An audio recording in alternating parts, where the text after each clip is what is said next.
Hi everybody, welcome back to Daniellability. Today I thought that since winter is here and the snow is here, I would show you guys some of my winter hacks for how I dress in the winter, because as you may or may not know, wintertime in a wheelchair can be a little bit of a struggle sometimes, so hopefully these things are helpful for you guys to see.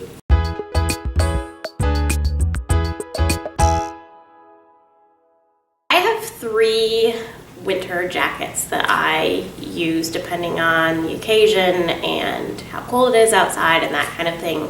So that's the first thing I want to show you guys.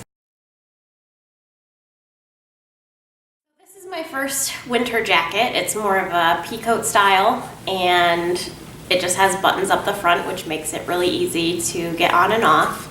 And it's a little bit longer, as you can see. Which I don't always like, because anything that's going to be longer is going to rub against my wheels on the side, which is why you won't see me wearing white a whole lot, because it'll get dirty really quickly. But this one is just short enough and it's wool, so it's durable enough that even if it does rub on my wheels a little bit or get some snow on it, it's not going to be a big deal.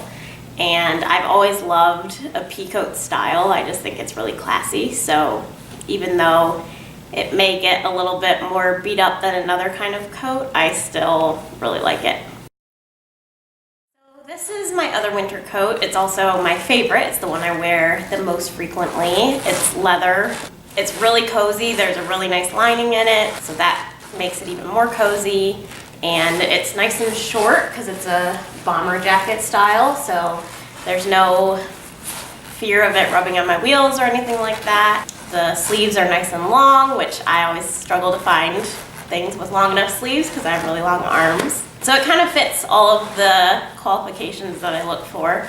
And it's just a simple zipper closure, so it's really easy to take on and off. And this is the other winter jacket that I have. It also doubles as my fall coat because there is a lining that's removable, which is really nice. It's more of a sporty coat, so I actually use this when I want to go skiing.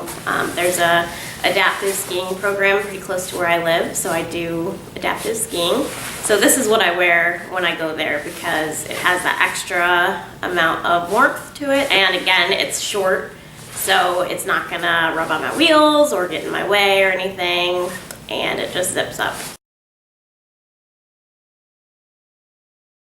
as you can see, I just put the insert on first and then put the outer layer on. It has a hood that you can remove, and I did, because hoods are always kind of weird, partially because I have a really short neck, and so hoods are always way too big on me and they always come down to here. And then also, since I'm using my hands while I'm wheeling, I can't use them to keep the hood up and, you know, hold it in place. So I tend to not buy any coats that have hoods on them, and if they do, I don't really use them, or I take them off if that's an option. So instead of a hood, I tend to wear hats.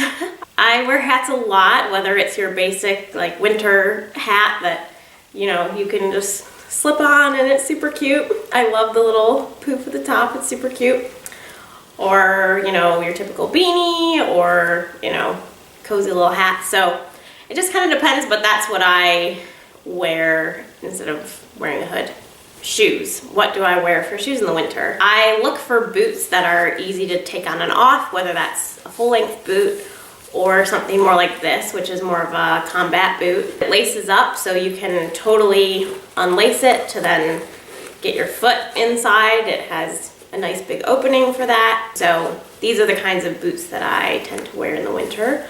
Or, as you may have seen in some of my pictures on my Instagram or things like that, I also have a couple of full-length boots that I've found that work for me. And then when I go skiing, I just have a typical ski boot. These are really nice because they have like a nice felt lining and there's some fur on them to keep my feet warm, because that's one of the things I really have to think about and worry about in the winter, is making sure that my feet are warm, because since I can't feel them, I don't know when they're cold, so I have to do protective things to make sure that they stay warm. So typically when I'll go skiing, I will wear several pairs of socks, and I'll even put some like plastic bags between the layers of socks to give an extra, you know, protection from the wet and just to make sure that they stay dry and all that kind of thing. And the last thing I want to talk about is gloves. So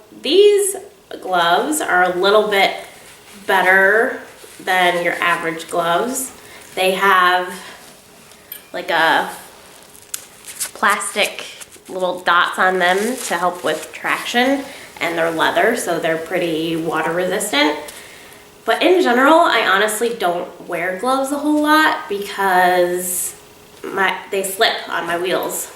The push part of my wheel is metal, and so anything that's not super resistant to slipping is going to be really slippery when they get wet, which always happens in the winter. I tend to just go barehanded and my hands get really cold because, again, these are metal, so it gets really cold. But for me, it works better because at least I know that I have good traction. So if anybody has any tips for how they wear gloves and what gloves they use, I would love to hear, because that's always a big struggle for me. So I hope that was helpful for you guys. I hope it was interesting. If you have any ideas of things that I could do differently or better, or things that you do in the winter to stay warm, definitely let me know in the comments below. Thank you so much for watching, and I'll see you guys next time.